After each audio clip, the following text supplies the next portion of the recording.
Hello दोस्तों, स्वागत है आपका मेरे यूट्यूब चैनल परीक्षा प्लान में। तो कैसे हैं आप लोग? आई होप अच्छे होंगे। तो जैसा कि आप लोगों को पता है कि रीट लेवल 2 के लिए एसएसटी के इंपॉर्टेंट क्वेश्चन की मैं प्रैक्टिस करवा रही हूं और ये प्रैक्टिस का 8वां वीडियो है। इसके पहले 7 वीडियो आ चुके हैं। लगातार प्रैक्टिस की वीडियो आप लोगों को मिल रही है। डेली रात के 9:30 बजे प्रैक्टिस की वीडियो आती है। रीट के एसएसटी के प्रीवियस ईयर के सभी क्वेश्चन मैं करवा चुकी हूँ। मैंने 2011 वाले पेपर से शुरुआत की थी और 2022 तक जितने भी पेपर हुए हैं उन सभी के एसएसटी के क्वेश्चन मैं सॉल्व करवा चुकी हूँ। मैंने प्ले लिस्ट बना दी है ताकि आप लोगों को वीडियो ढूंढने में कोई भी परेशानी ना हो, और उसमें मैंने प्रीवियस ईयर के क्वेश्चन और प्रैक्टिस दोनों की वीडियो डाल दी है ताकि आप लोगों को परेशानी ना हो वीडियो ढूंढने में। तो चलिए आज की वीडियो को शुरू करते हैं। वीडियो देखने के बाद यदि आपको अच्छा लगे तो वीडियो को लाइक और शेयर कीजिएगा, और यदि आप चैनल पर नए हैं तो चैनल को सब्सक्राइब कर लीजिए। तो चलिए शुरू करते हैं। पहला प्रश्न दिया गया है, निम्न में से किन राज्यों का तट अरब सागर पर है? पहला विकल्प है उड़ीसा और आंध्र प्रदेश, दूसरा है तमिलनाडु और कर्नाटक, तीसरा है केरल और तमिलनाडु, और चौथा है कर्नाटक और केरल। तो अरब सागर पर जिन राज्यों के तट हैं उन सभी राज्यों को आपको याद रखना है। तो कौन कौन से राज्य हैं? गुजरात, महाराष्ट्र, गोवा, कर्नाटक, केरल, दमन और दीव, दादरा और नगर हवेली और लक्षद्वीप। ये आपको याद रखने हैं क्योंकि प्रश्न पूछा जाता है। अब इसमें जो आपका विकल्प सही है वह है चौथा विकल्प। कर्नाटक और केरल इनका जो तट है वह अरब सागर पर है, तो डी विकल्प इसमें सही हो जाएगा। अब यदि प्रश्न पूछ लिया जाए कि बंगाल की खाड़ी पर किन राज्यों के तट हैं, तो वो भी तो आपको याद रखने हैं। तो बंगाल की खाड़ी पर हैं पश्चिम बंगाल, उड़ीसा, आंध्र प्रदेश, तमिलनाडु, पुदुचेरी और अंडमान निकोबार द्वीप समूह। ये भी आपको याद रखने हैं। मैंने राज्य और केंद्र शासित प्रदेश दोनों ही बता दिए हैं ताकि आप लोगों को कोई भी परेशानी ना हो इस तरीके के प्रश्न को हल करने में। तो इसमें चौथा विकल्प सही हो जाएगा। चलिए अगले प्रश्न पर चलते हैं। इसमें चौथा विकल्प सही है, कर्नाटक और केरल। चलिए अगले प्रश्न पर चलते हैं। लिखा है, भारतीय संविधान का कौन सा हिस्सा यानी भाग कल्याणकारी राज्य के आदर्श होने की घोषणा करता है? पहला विकल्प है मौलिक अधिकार, दूसरा विकल्प है राज्य के नीति निर्देशक सिद्धांत, तीसरा है प्रस्तावना और चौथा है 7वीं अनुसूची। तो पूछा गया है कि भारतीय संविधान का कौन सा हिस्सा कल्याणकारी राज्य के आदर्श होने की घोषणा करता है, तो वह है राज्य के नीति निर्देशक सिद्धांत। बी विकल्प इसमें सही हो जाएगा। राज्य के जो नीति निर्देशक सिद्धांत हैं ये भाग 4 में हैं, तो ये भी आपको याद रखना है। चलिए अगले प्रश्न पर चलते हैं। अगला प्रश्न दिया गया है, निम्नलिखित में से किस राज्य में एक विशिष्ट जाल चीना वाला मछली पकड़ने के लिए प्रयुक्त होता है? पहला विकल्प है कर्नाटक, दूसरा है केरल, तीसरा है आंध्र प्रदेश और चौथा है तमिलनाडु। तो इस प्रश्न में आपका बी विकल्प सही हो जाएगा, केरल। केरल राज्य में एक विशिष्ट जाल चीना वाला मछली पकड़ने के लिए प्रयुक्त होता है, और केरल जो है दक्षिण पश्चिम भारत के उष्णकटिबंधीय मालाबार तट पर स्थित एक राज्य है। ये भी आपको याद रखना है। तो इसमें बी विकल्प सही है। ये प्रश्न पूछा जाता है तो ये आपको याद रखना है। ये एक जाल होता है जिससे मछली पकड़ी जाती है और इसका नाम होता है चीना वला। इसके अलावा मछली पकड़ने वाले और जाल कौन कौन से हैं, उनके नाम क्या है वो भी याद रखिए। एक लिफ्ट जाल होता है, एक सीन जाल होता है, तो इनसे भी मछलियां पकड़ी जाती हैं। इसमें बी विकल्प सही है। चलिए अगले प्रश्न पर चलते हैं। लिखा है, किसी गांव में भूमि को नापने, लेखा जोखा रखने और उसका रिकॉर्ड रखने के लिए कौन उत्तरदायी होता है? पहला विकल्प है ग्राम पंचायत, दूसरा है पटवारी, तीसरा है जिलाधिकारी और चौथा है पंचायत समिति। तो किसी गांव में भूमि को नापने, लेखा जोखा रखने और उसका रिकॉर्ड रखने के लिए पटवारी जिम्मेदार होता है। डी विकल्प इसमें सही हो जाएगा।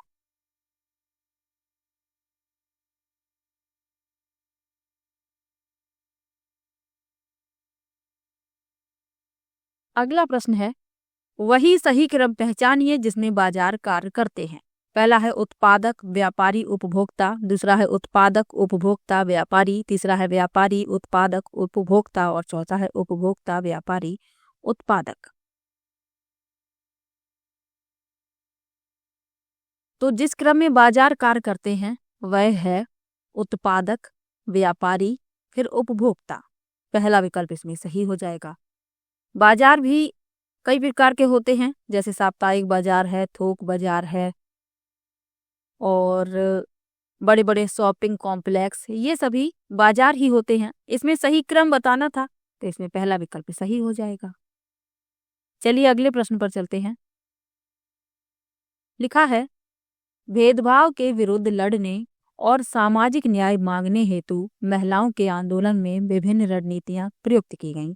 निम्नलिखित में से क्या एक रणनीति नहीं है?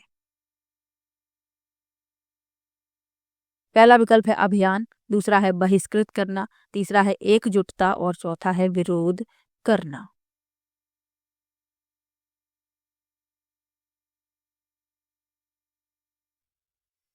तो भेदभाव के विरुद्ध लड़ने और सामाजिक न्याय मांगने हेतु महिलाओं के आंदोलन में विभिन्न रणनीतियां प्रयुक्त की गईं, लेकिन इसमें एक जो रणनीति नहीं है वह है बहिष्कृत करना। तो बी विकल्प इस प्रश्न का उत्तर हो जाएगा, क्योंकि इसमें पूछा गया है कि रणनीति नहीं है। बाकी आप तीनों देख रहे हैं, अभियान, एकजुटता, विरोध करना, ये सभी रणनीतियां थी, लेकिन बहिष्कृत करना रणनीति नहीं थी। तो बी विकल्प ही इस प्रश्न का उत्तर हो जाएगा। चलिए अगले प्रश्न पर चलते हैं। लिखा है का अर्थ है कि नागरिकों पर जैसा वे सोचते हैं, कैसे वे अभिव्यक्त करना चाहते हैं, उनके विचार और जैसे वे अपने विचारों को कार्यों में बदलना चाहते हैं, कोई भी व्यावहारिक अव्यावहारिक प्रतिबंध नहीं है। पहला विकल्प है न्याय, दूसरा है समानता, तीसरा है स्वतंत्रता और चौथा है बंधुत्व। तो इसमें फिल करना है। हमसे पूछा गया है कि इनमें से किसी एक का अर्थ है कि नागरिकों पर जैसा वे सोचते हैं, कैसे वे अभिव्यक्त करना चाहते हैं, उनके विचार और जैसे वे अपने विचारों को कार्यों में बदलना चाहते हैं, कोई भी अव्यावहारिक प्रतिबंध नहीं है। तो वह है स्वतंत्रता।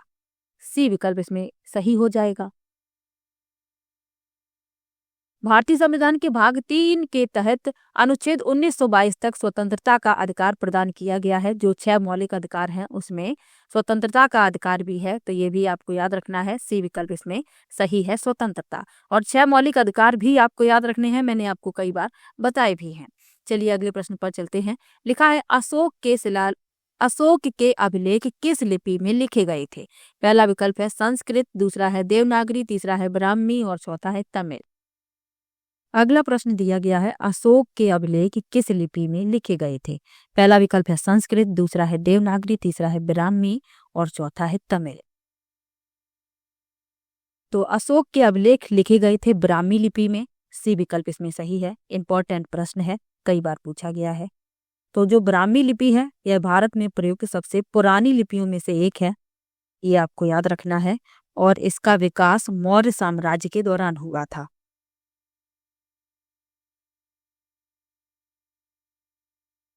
तो इसमें तीसरा विकल्प सही हो जाएगा। चलिए अगले प्रश्न पर चलते हैं। लिखा है निम्नलिखित में से कौन सा विकल्प मृतकों को उनके सामान के साथ दफनाए जाने के कारण की सबसे अच्छी व्याख्या है? पहला विकल्प है मृत्यु के बाद भी जीवन में लोगों का विश्वास था, दूसरा है परिवार के सदस्यों को मृतक के सामान की आवश्यकता नहीं थी, तीसरा है मृतक के सामान का उपयोग करना अशुभ माना जाता था और चौथा है मृतक की स्थिति और धन को दिखाने के लिए ऐसा किया जाता था।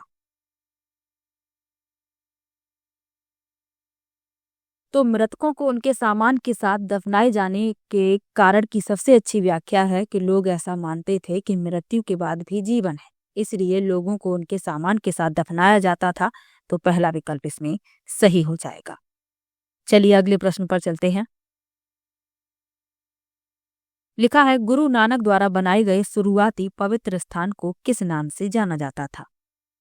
पहला विकल्प है बिजक, दूसरा है खालसा, तीसरा है लंगर और चौथा है धर्मशाला।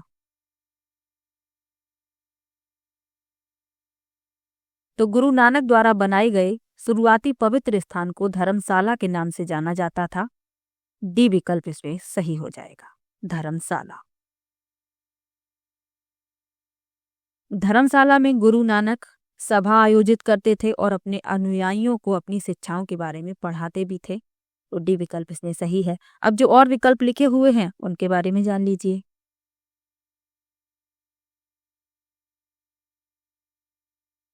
अब जो और विकल्प लिखे हुए हैं उनके बारे में जान लीजिए। बीजक क्या है? तो बीजक 17वीं शताब्दी के कवि कबीर द्वारा लिखित आध्यात्मिक कविताओं का एक संग्रह है। खालसा क्या है?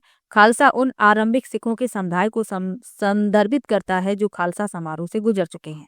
और लंगर क्या है? लंगर जो है सिख धर्म का एक महत्वपूर्ण पहलू है, क्योंकि यह समानता को बढ़ावा देता है और निस्वार्थ सेवा के महत्व की याद दिलाता है। तो इन सब के बारे में जानकारी आवश्यक है। इसमें डी विकल्प सही है। चलिए अगले प्रश्न पर चलते हैं। लिखा है निम्नलिखित में से कौन सी नई प्रणाली हॉल्ट मैकेजी द्वारा तैयार की गई थी? पहला विकल्प है स्थायी बंदोबस्त, दूसरा है महलवाड़ी बंदोबस्त, तीसरा है रैयतवाड़ी बंदोबस्त और चौथा है अस्थायी बंदोबस्त। तो हॉल्ट मैकेजी एक ब्रिटिश प्रशासक थे जिन्होंने ब्रिटिश राज के दौरान भारत में सेवा की थी। अब इसमें पूछा गया है कि कौन सी नई प्रणाली हॉल्ट मैकेजी द्वारा तैयार की गई थी, तो वह है महलवाड़ी बंदोबस्त। बी विकल्प इसमें सही हो जाएगा।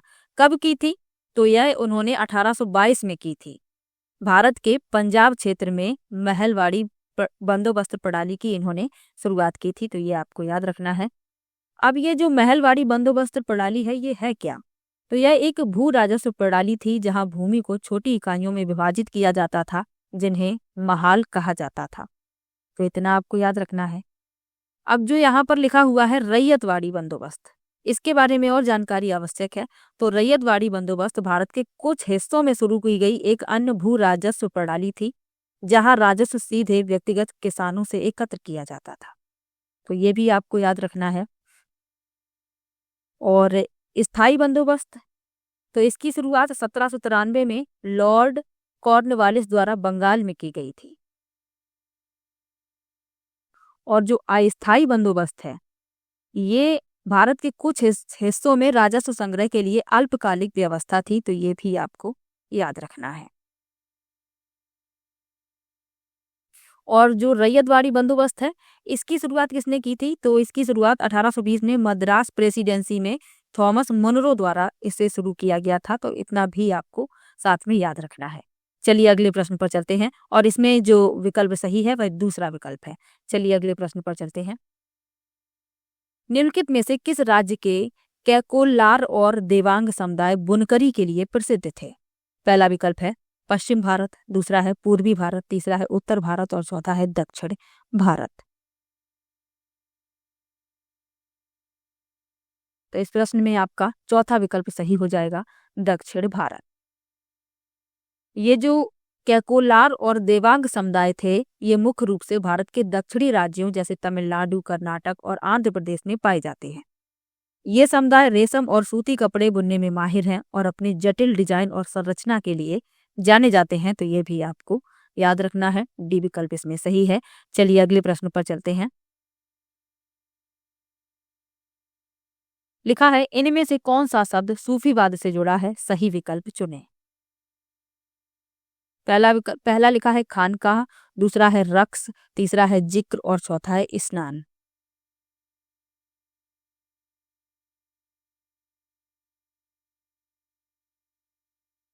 तो इसमें जो सूफीवाद से जुड़ा है वह बताना है। तो खानकाह जुड़ा हुआ है, रक्स जुड़ा हुआ है और जिक्र जुड़ा हुआ है। ए बी सी इसमें सही है। बी विकल्प इसमें सही हो जाएगा।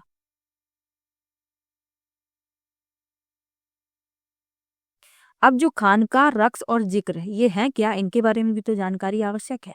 तो खानका एक मठ है जहाँ आध्यात्मिक साधक पूजा करने, ध्यान करने और सूफी गुरु से सीखने के लिए इकट्ठा होते हैं। रक्स क्या है? तो रक्स जो है सूफी नृत्य का एक रूप है जो आध्यात्मिक अभ्यास और ईश्वर से जुड़ने के एक तरीके के रूप में किया जाता है। और जिक्र क्या है? तो जिक्र जो है भगवान के नाम पर स्मरण या ध्यान का एक सूफी अभ्यास है। तो ये भी आपको याद रखना है। और जो स्नान है इसका संबंध सूफीवाद से नहीं है। तो ए बी सी इसमें सही है, इसीलिए दूसरा विकल्प इस प्रश्न का उत्तर है। चलिए अगले प्रश्न पर चलते हैं। लिखा है किसने काश्तकार की चाबुक नामक पुस्तक लिखी? पहला विकल्प है नारायण गुरु, दूसरा विकल्प है वंदना शिवा, तीसरा विकल्प है ज्योतिराव फूले और चौथा है ईवी रामास्वामी नायकर। तो काश्तकार की चाबुक नामक पुस्तक लिखी है ज्योतिराव फूले ने। सी विकल्प इसमें सही हो जाएगा। इनकी एक और पुस्तक है गुलामगिरी, वो भी आपको याद रखनी है। और जो ज्योतिराव फूले थे यह एक समाज सुधारक और लेखक थे जिन्होंने जाति और महिला शिक्षा से संबंधित मुद्दों पर काम किया है। तो ये आपको याद रखना है। अब जो और विकल्प लिखे हुए हैं इनके बारे में जान लीजिए। नारायण नारायण गुरु कौन थे? तो यह एक भारतीय समाज सुधारक और दार्शनिक हैं। वंदना शिवा, यह एक भारतीय विद्वान और पर्यावरण कार्यकर्ता हैं। और ईवी रामास्वामी नायकर, यह एक भारतीय सामाजिक कार्यकर्ता और राजनीतिज्ञ हैं। तो इनके बारे में इतनी जानकारी आपको आवश्यक है और इसमें सी विकल्प सही है। चलिए अगले प्रश्न पर चलते हैं। लिखा है, हाथ से मैला उठाने वाले कर्मियों के नियोजन का निषेध और उनका पुनर्वास अधिनियम 1993 में क्यों लागू हुआ? पहला विकल्प है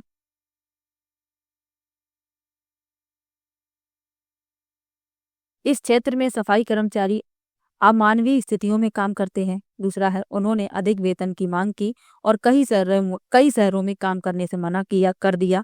तीसरा है इस क्षेत्र में हुए तकनीकी विकास के कारण इसमें लोगों की जरूरतें नहीं रह गई थीं। और चौथा है सरकार इस क्षेत्र का निजीकरण करना चाहती थी। तो पूछा गया है कि हाथ से मैला उठाने वाले कर्मियों के नियोजन का निषेध और उनका पुनर्वास अधिनियम 1993 में क्यों लागू हुआ? क्योंकि इस क्षेत्र में सफाई कर्मचारी अमानवीय स्थितियों में काम करते थे, इसलिए 1993 में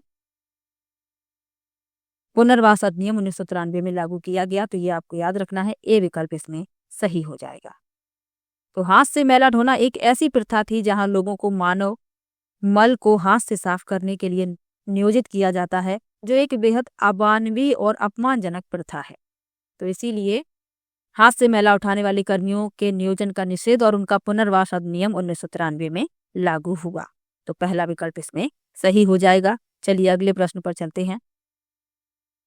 लिखा है, निम्नलिखित में से कौन सा थीमेटिक मानचित्र का उदाहरण है? पहला है भारत का सड़क मानचित्र, दूसरा है भारत का पर्वतों का मानचित्र, तीसरा है भारत के राज्यों का मानचित्र और चौथा है गांव के खेतों का मानचित्र।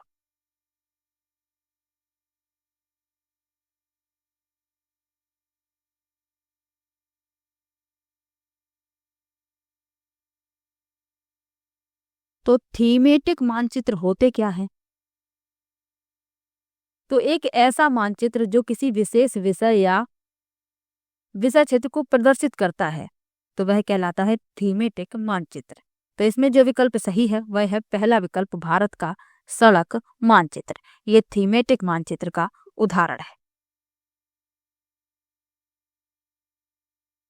अब जो और विकल्प लिखे हुए हैं ये उत्तर क्यों नहीं है? इसमें लिखा है भारत का पर्वतों का मानचित्र, तो ये थीमेटिक मानचित्र नहीं है क्योंकि यह किसी विशेष प्रसंग या विषय को प्रदर्शित नहीं कर रहा है, बल्कि भूमि की भौतिक विशेषताओं को प्रदर्शित कर रहा है, इसीलिए यह थीमेटिक मानचित्र नहीं है।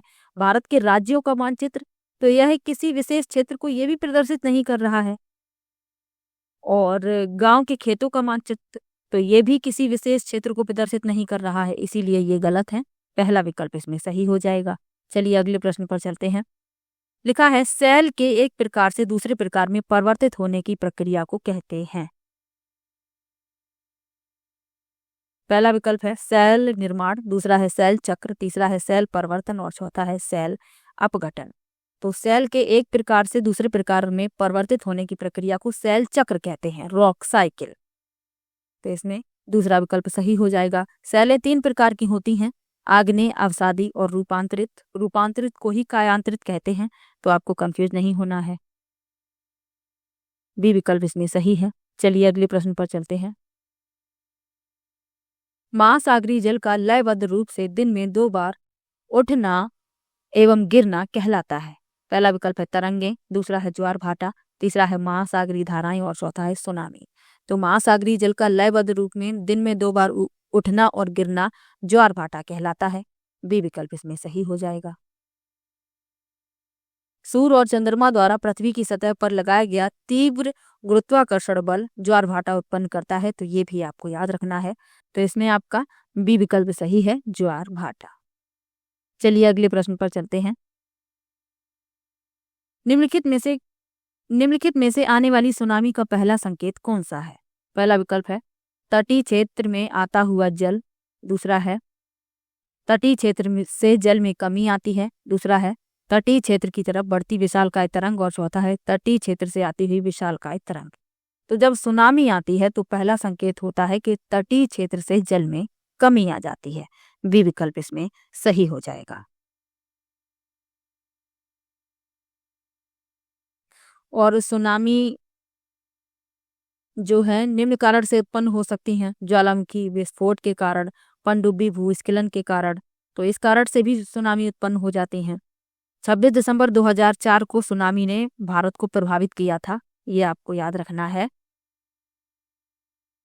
तो इसमें बी विकल्प सही है, तटीय क्षेत्र से जल में कमी आ जाती है। चलिए अगले प्रश्न पर चलते हैं। प्राकृतिक वनस्पति तथा वन्य जीवन हमें कहाँ मिलते हैं? पहला विकल्प है स्थल मंडल में, दूसरा है जल मंडल में, तीसरा है वायुमंडल में और चौथा है जैव मंडल में। तो प्राकृतिक वनस्पति और वन्य जीवन हमें जैव मंडल में मिलते हैं। डी विकल्प इसमें सही हो जाएगा। स्थल मंडल क्या है? तो स्थल मंडल जो है यह पृथ्वी की सबसे बाहरी ठोस परत को संदर्भित करता है, जिसमें भूमि भी शामिल है। और जल मंडल यह महासागरों, झीलों और नदियों सहित पृथ्वी के सभी जल को संदर्भित करता है। और वायुमंडल यह पृथ्वी के चारों ओर मौजूद गैसों की परत को संदर्भित करता है। तो इन सब के बारे में भी जानकारी आवश्यक है और इसमें डी विकल्प सही है। चलिए अगले प्रश्न पर चलते हैं। अगला प्रश्न दिया गया है, भारत के ठंडे रेगिस्तान से होकर कौन सी नदी बहती है? पहला विकल्प है ब्रह्मपुत्र, दूसरा है गंगा, तीसरा है सिंधु और चौथा है यमुना। तो सबसे पहले आप लोगों को पता होना चाहिए कि भारत का ठंडा रेगिस्तान कहते किसे हैं। तो भारत का ठंडा रेगिस्तान कहते हैं लद्दाख को। इसे छोटा तिब्बत भी कहा जाता है। अब इसमें पूछा गया है कि भारत के ठंडे रेगिस्तान से होकर कौन सी प्रमुख नदी बहती है? तो वह है सिंधु नदी।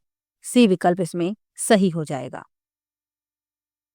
सिंधु नदी एशिया की सबसे लंबी नदियों में से एक है और इसे भारतीय उपमहाद्वीप की सबसे महत्वपूर्ण नदियों में से एक माना जाता है। तो ये आपको याद रखना है। और जो सिंधु नदी है ये तिब्बती पठार से निकलती है और अरब सागर में गिरने से पहले भारत, पाकिस्तान और चीन से होकर बहती है। यानी कि ये भारत, पाकिस्तान और चीन से होकर बहती है, फिर अरब सागर में गिर जाती है। तो ये आपको याद रखना है। सी विकल्प इसमें सही हो जाएगा। अब जो और नदियां लिखी हुई हैं इनके बारे में भी जान लीजिए। जो ब्रह्मपुत्र नदी है यह एशिया की प्रमुख नदियों में से एक है। यह चीन, भारत और बांग्लादेश से होकर बहती है और यह भारत के उत्तरी पूर्वी हिस्से में बहती है, विशेष रूप से अरुणाचल प्रदेश और असम राज्यों से होकर। तो ब्रह्मपुत्र के बारे में आपको ये याद रखना है। गंगा नदी जो है यह पवित्र नदियों में से एक मानी जाती है और यह भारत के उत्तरी भाग से होकर बहती है। उत्तराखंड, उत्तर प्रदेश, बिहार, झारखंड और पश्चिम बंगाल राज्यों से होकर यह बहती है। और यमुना ये भी प्रमुख नदियों में से एक है और यह उत्तराखंड, हिमाचल प्रदेश, हरियाणा, दिल्ली, उत्तर प्रदेश राज्यों से होकर बहती है। तो इन सब के बारे में आपको इतना याद रखना है और इसमें सी विकल्प सही है। चलिए अगले प्रश्न पर चलते हैं। लिखा है निम्नलिखित का मिलान करें और उचित विकल्प का चयन करें। हमें मिलान करना है, फिर बताना है कौन सा विकल्प सही है। ये राज्य लिखे हुए हैं और ये परमाणु ऊर्जा केंद्र लिखे हुए हैं। तो चलिए मिला लेते हैं। लिखा है तमिलनाडु, तो तमिलनाडु में है कल्पक्कम। परमाणु ऊर्जा केंद्र जो है कल्पक्कम वो तमिलनाडु में स्थित है। इस ए को मिला देंगे दूसरे से। उसके बाद लिखा है महाराष्ट्र, तो महाराष्ट्र को पहले से मिला देंगे तारापुर। उत्तर प्रदेश को मिला देंगे चौथे से नरोरा और कर्नाटक को मिला देंगे तीसरे से कैगा। तो ए का दूसरा, बी का पहला, सी का चौथा और डी का तीसरा, यानी कि जो सी विकल्प है वही इस प्रश्न में सही हो जाएगा।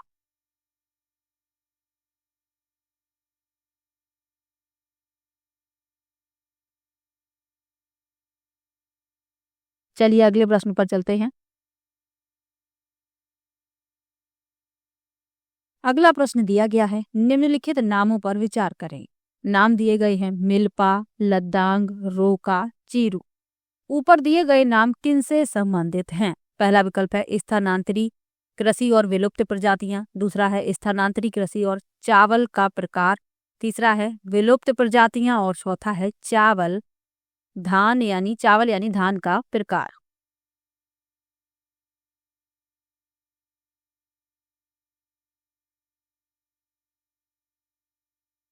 तो मिल्पा, लद्दांग, रोका और चीरू ये स्थानांतरी कृषि और विलुप्त प्रजातियां हैं।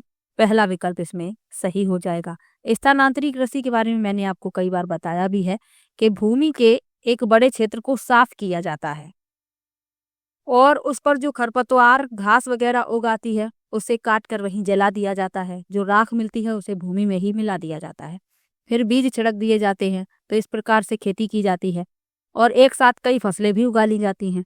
जब फसल तैयार हो जाती है तो उस जमीन को कुछ समय के लिए ऐसे ही छोड़ दिया जाता है, फिर दूसरे स्थान पर कृषि की जाती है। तो ये स्थानांतरी कृषि कहलाती है। तो पहला विकल्प इसमें सही है। जो स्थानांतरी कृषि है इसकी मुख्य विशेषताएं हैं कि इसमें हल का प्रयोग नहीं किया जाता, ना ही इसमें कोई रासायनिक उर्वरक का प्रयोग किया जाता है। ये भी आपको याद रखना है। तो पूर्वोत्तर भारत के अधिकांश हिस्सों में इस प्रकार की खेती की जाती है। तो यह स्थानांतरी कृषि के ही नाम है, मिल्पा, लद्दांग, रोका और चीरू। अब भारत के जो राज्य हैं तो अलग अलग राज्यों में इसके अलग अलग नाम हैं। असम में इसे झूम कहा जाता है, केरल में ओनम कहा जाता है, आंध्र प्रदेश और उड़ीसा में पोरू के नाम से जाना जाता है, मध्य प्रदेश में वेवर कहा जाता है। तो ये नाम भी आपको याद रखने हैं। और इसमें क्या होता है, जो घास खरपतवार उग जाते हैं उन्हें काट कर वहीं जला दिया जाता है। तो कर्तन और दहन कृषि भी इसे कहते हैं। तो ये भी आपको याद रखना है। पहला विकल्प इसमें सही है।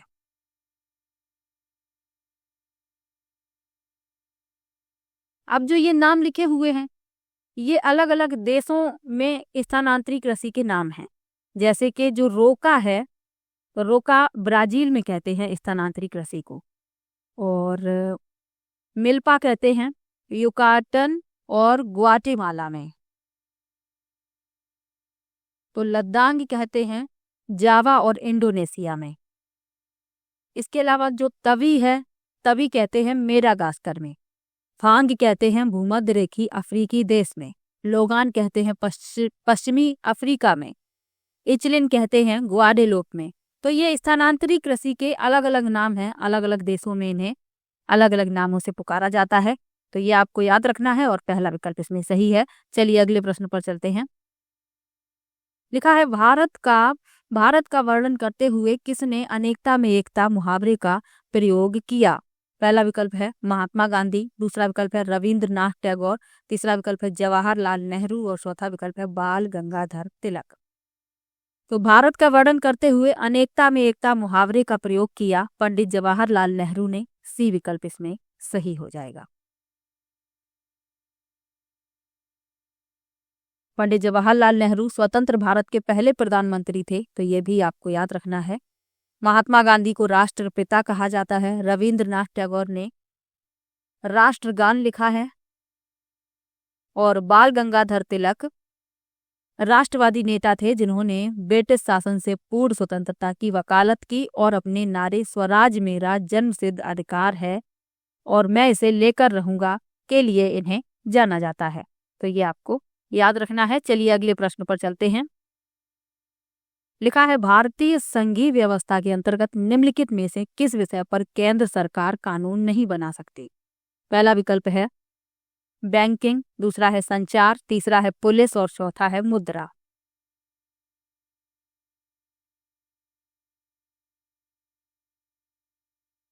तो पूछा गया है कि भारतीय संघीय व्यवस्था के अंतर्गत निम्नलिखित में से किस विषय पर केंद्र सरकार कानून नहीं बना सकती। तो वह है पुलिस। सी विकल्प इसमें सही हो जाएगा। क्यों नहीं बना सकती? क्योंकि भारतीय संविधान के अंतर्गत संघ सरकार को संघ सूची में उल्लिखित विषयों पर कानून बनाने की शक्ति प्राप्त है। पुलिस विषय राज्य सूची के अंतर्गत आता है, इसलिए केंद्र सरकार इस पर कानून नहीं बना सकती है। ये आपको याद रखना है। बाकी जो लिखे हुए हैं बैंकिंग, संचार, मुद्रा, इन सब पर कानून बना सकती है लेकिन पुलिस पर नहीं बना सकती। और क्यों नहीं बना सकती ये भी मैंने आपको बता दिया है। चलिए अगले प्रश्न पर चलते हैं। लिखा है भारत में सरकार 3 स्तरों पर काम करती है। इस सिद्धांत को संविधान की भाषा में क्या कहते हैं। पहला विकल्प है शक्तियों का बंटवारा, दूसरा है प्रतिनिधि लोकतंत्र, तीसरा है संघवाद और चौथा है जिम्मेदार सरकार।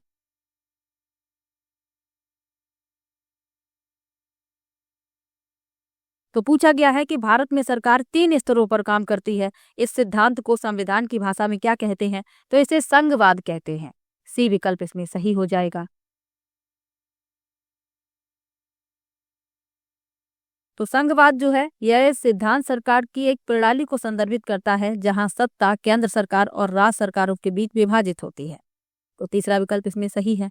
अब जो और विकल्प लिखे हुए हैं इनके बारे में जान लीजिए। शक्तियों का बंटवारा, तो यह सिद्धांत सरकार की 3 शाखाओं विधायी, कार्यकारी और न्यायपालिका के बीच शक्तियों के बंटवारे को संदर्भित करता है। और प्रतिनिधि लोकतंत्र, तो यह सिद्धांत सरकार की एक प्रणाली को संदर्भित करता है जहां नागरिक अपनी ओर से निर्णय लेने के लिए प्रतिनिधियों का चुनाव करते हैं। और जिम्मेदार सरकार, तो यह सिद्धांत सरकार की एक प्रणाली को संदर्भित करता है जहां कार्यकारी शाखा विधायी शाखा के प्रति जवाबदेही होती है। तो इन सबके बारे में जानकारी आवश्यक है और इसमें तीसरा विकल्प सही है। भारत जो है एक संघीय देश है जिसमें केंद्र शासित और 28 राज्य सरकारें हैं और 8 केंद्र शासित प्रदेश हैं। तो ये भी आपको याद रखना है। सी विकल्प इसमें सही है। चलिए अगले प्रश्न पर चलते हैं। लिखा है, किसने कहा था मैं यह विचार सहन नहीं कर सकता कि जिस आदमी के पास संपत्ति है वह वोट दे सकता है, लेकिन वह आदमी दिन भर अपना पसीना बहाकर ईमानदारी से काम करता है, वह वोट नहीं दे सकता क्योंकि उसने गरीब आदमी होने का गुनाह किया है। पहला विकल्प है महात्मा गांधी, दूसरा विकल्प है डॉक्टर बी.आर. अम्बेडकर, तीसरा विकल्प है रविंद्रनाथ टैगोर और चौथा विकल्प है जवाहरलाल नेहरू। तो यह जो कथन है यह है महात्मा गांधी का। पहला विकल्प इसमें सही हो जाएगा। इन्होंने ही कहा था कि मैं यह विचार सहन नहीं कर सकता कि जिस आदमी के पास संपत्ति है वह वोट दे सकता है, लेकिन वह आदमी जो दिन भर अपना पसीना बहाता है, ईमानदारी से काम करता है, वह वोट नहीं दे सकता क्योंकि उसने गरीब आदमी होने का गुनाह किया है। तो महात्मा गांधी का ये कथन है। पहला विकल्प इसमें सही हो जाएगा। और विकल्प लिखे हुए हैं, इनके बारे में जान लीजिए। Doctor B R. अम्बेडकर को संविधान का जनक कहा जाता है और वह दलितों के अधिकारों के समर्थक थे, ये भी आपको याद रखना है। रविंद्रनाथ टैगोर के बारे में अभी आपको बताया ही था, इन्होंने राष्ट्रगान लिखा है। ये प्रसिद्ध कवि, लेखक और दार्शनिक थे और 1913 में इन्हें साहित्य के क्षेत्र में नोबेल पुरस्कार दिया गया था और ये नोबेल पुरस्कार प्राप्त करने वाले पहले भारतीय थे, ये भी याद रखिएगा। और जवाहरलाल नेहरू स्वतंत्र भारत के पहले प्रधानमंत्री थे और इसमें पहला विकल्प सही है। चलिए अगले प्रश्न पर चलते हैं। लिखा है, सरकार ने ऐसे कानून पारित किए हैं जो यहाँ पर फिल करना है से अधिक महिला कर्मचारियों वाले संगठनों के लिए क्रैच सुविधाएं प्रदान करना अनिवार्य बनाते हैं।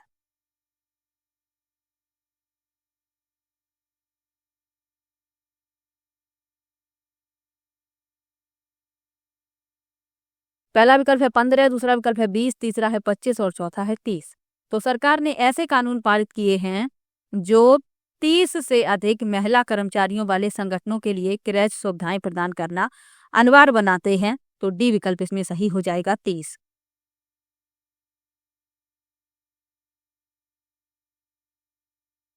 इस कानून का उद्देश्य क्या है? तो इसका उद्देश्य है लैंगिक समानता को बढ़ावा देना और कामकाजी माताओं बहनों का समर्थन करना जिन्हें बाल देखभाल सहायता की आवश्यकता हो सकती है। तो डी विकल्प इसमें सही है। चलिए अगले प्रश्न पर चलते हैं। लिखा है, भारतीय संविधान का कौन सा हिस्सा कल्याणकारी राज्य के आदर्श होने की घोषणा करता है?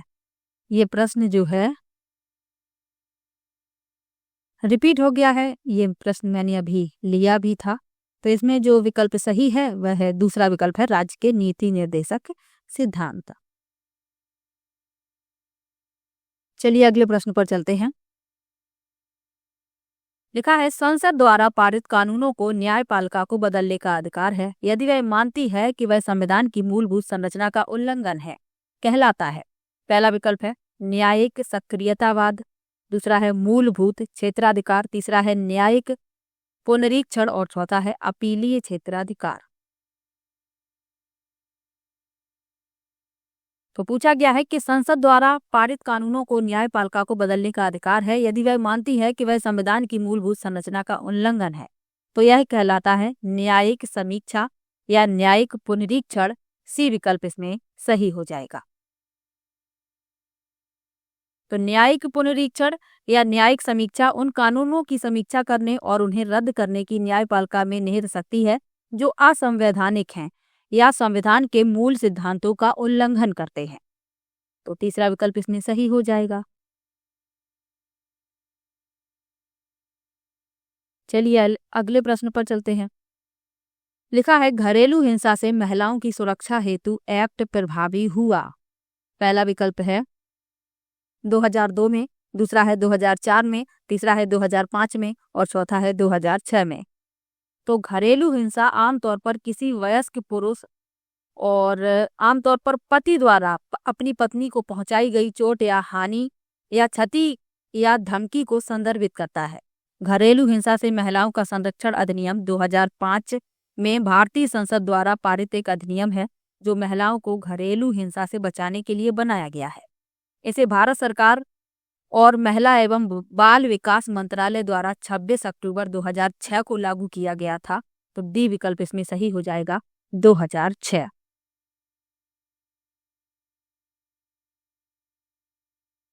चलिए अगले प्रश्न पर चलते हैं।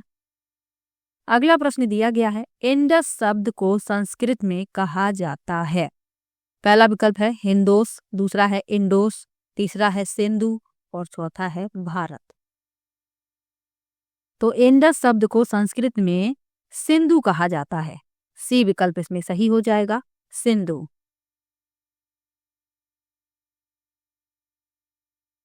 तो हम लोग अपने देश के लिए प्रायः जिन शब्दों का प्रयोग करते हैं वह इंडिया और भारत है। इंडिया शब्द इंडस से आया है जिसे संस्कृत में सिंधु कहा जाता है। तो इतना आपको याद रखना है। चलिए अगले प्रश्न पर चलते हैं।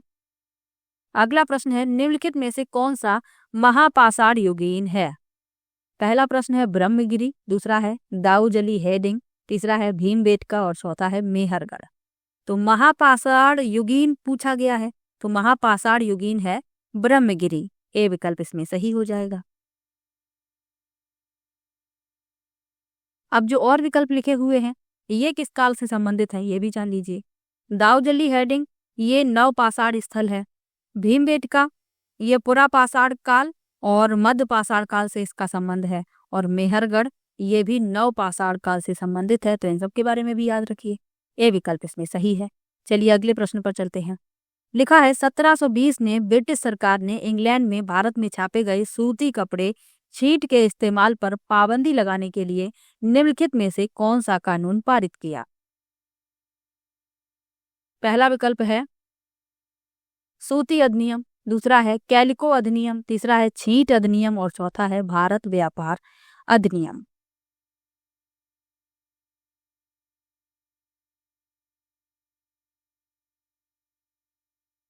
तो भारतीय वस्त्रों की लोकप्रियता से चिंतित होकर इंग्लैंड में ऊन और रेशम निर्माताओं ने भारतीय सूती वस्त्रों के आयात का विरोध करना शुरू किया। इस समय इंग्लैंड में वस्त्र उद्योग का विकास शुरू ही हुआ था। तो 1720 में ब्रिटिश सरकार ने इंग्लैंड में भारत के छापे गए सूती कपड़े छींट के इस्तेमाल पर पाबंदी लगाने के लिए जो कानून पारित किया वह है कैलिको अधिनियम। बी विकल्प इसमें सही है। इंपॉर्टेंट प्रश्न है, पूछा जाता है, याद रखिएगा। चलिए अगले प्रश्न पर चलते हैं। अगला प्रश्न है अलीगढ़ आंदोलन का आरंभ वर्ष में हुआ। पहला विकल्प है 1865, दूसरा है 1875, तीसरा है 1885 और चौथा है 1895। तो अलीगढ़ आंदोलन का आरंभ वर्ष है 1875। बी विकल्प इसमें सही हो जाएगा। यह औपनिवेशिक भारत में एक महत्वपूर्ण सामाजिक, सांस्कृतिक और शैक्षिक सुधार आंदोलन था। इस आंदोलन का उद्देश्य भारत में मुस्लिम समुदाय को पुनर्जीवित और आधुनिक बनाना था तथा उस दौरान मुस्लिम पहचान एवं राजनीतिक चेतना को आकार देने में इस आंदोलन में महत्वपूर्ण भूमिका निभाई है। तो बी विकल्प इसमें सही है, 1875, याद रखिएगा। और इस आंदोलन की शुरुआत एक प्रमुख मुस्लिम विद्वान, शिक्षा सुधारक और सामाजिक कार्यकर्ता सर सैयद अहमद खान ने की थी। ये भी आपको याद रखना है।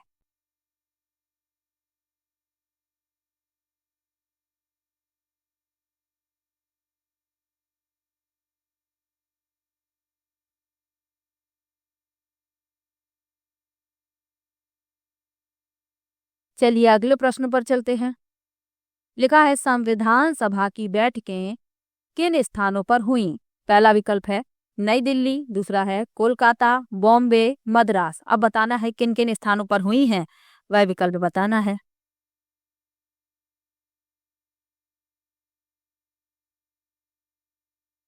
तो दिसंबर 1946 और नवंबर 1949 के बीच लगभग 300 भारतीयों ने देश के राजनीतिक भविष्य पर कई बैठकें की और ये बैठकें नई दिल्ली में सिर्फ आयोजित की गईं। तो केवल एक यानी कि जो ए विकल्प है वही इस प्रश्न का उत्तर हो जाएगा। चलिए अगले प्रश्न पर चलते हैं। अगला प्रश्न है निम्नलिखित में से किसने आर्य समाज की स्थापना की थी? पहला विकल्प है राजा राम मोहन राय, दूसरा विकल्प है ईश्वर चंद्र विद्यासागर, तीसरा विकल्प है स्वामी विवेकानंद और चौथा विकल्प है स्वामी दयानंद सरस्वती। तो आर्य समाज की स्थापना की थी स्वामी दयानंद सरस्वती ने, डी विकल्प इसमें सही हो जाएगा। राजा राम मोहन राय ने ब्रह्म समाज की स्थापना की थी। ईश्वर चंद्र विद्यासागर ने विधवा पुनर्विवाह आंदोलन का नेतृत्व किया था और स्वामी विवेकानंद ने रामकृष्ण मिशन की स्थापना की थी। तो इन सबके बारे में भी आपको जानकारी आवश्यक है और इसमें डी विकल्प सही है। चलिए अगले प्रश्न पर चलते हैं। लिखा है निम्नलिखित में से कौन सा कथन सही है? पहला विकल्प है बाह्य ग्रह चट्टानों से बने हैं, दूसरा है बाह्य ग्रह आकार में छोटे ग्रह हैं, तीसरा है आंतरिक ग्रह सूर्य से बहुत दूर हैं और चौथा है आंतरिक ग्रह चट्टानों से बने हैं।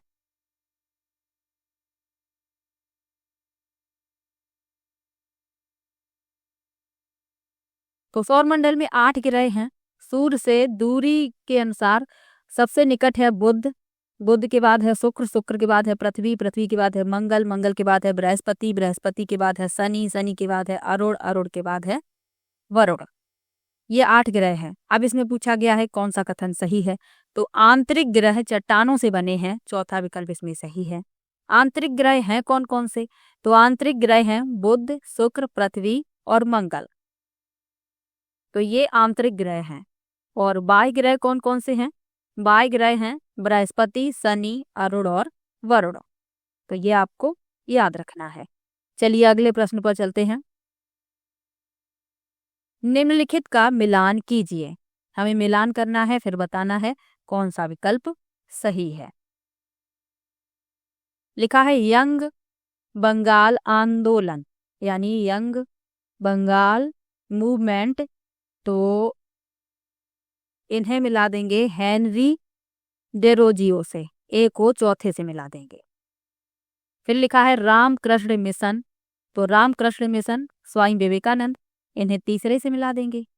अलीगढ़ आंदोलन सैयद अहमद खान और स्वाभिमान आंदोलन पेरियार, तो इन्हें दूसरे से मिला देंगे। यानी ए का चौथा, बी का तीसरा, सी का पहला और डी का दूसरा। चौथा विकल्प इसमें सही हो जाएगा।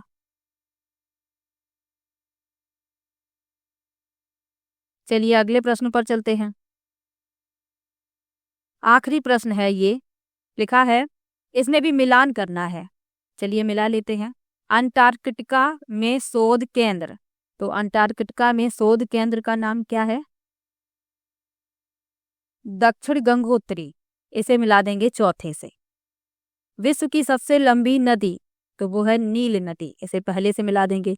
विश्व की सबसे बड़ी नदी, तो विश्व की सबसे बड़ी नदी है अमेजन, ये सही लिखा हुआ है। और उत्तरी व दक्षिणी अमेरिका के बीच सक्रिय भूमि पनामा जल संधि, इसे मिला देंगे दूसरे से। तो ए का चौथा, बी का पहला, सी का तीसरा और डी का दूसरा। यानी कि जो डी विकल्प है वही इस प्रश्न में उत्तर हो जाएगा। तो आज की वीडियो में मैंने कुल 40 प्रश्न लिए हैं। किसी भी प्रश्न में आपको डाउट हो आप कमेंट बॉक्स में जरूर लिखिएगा।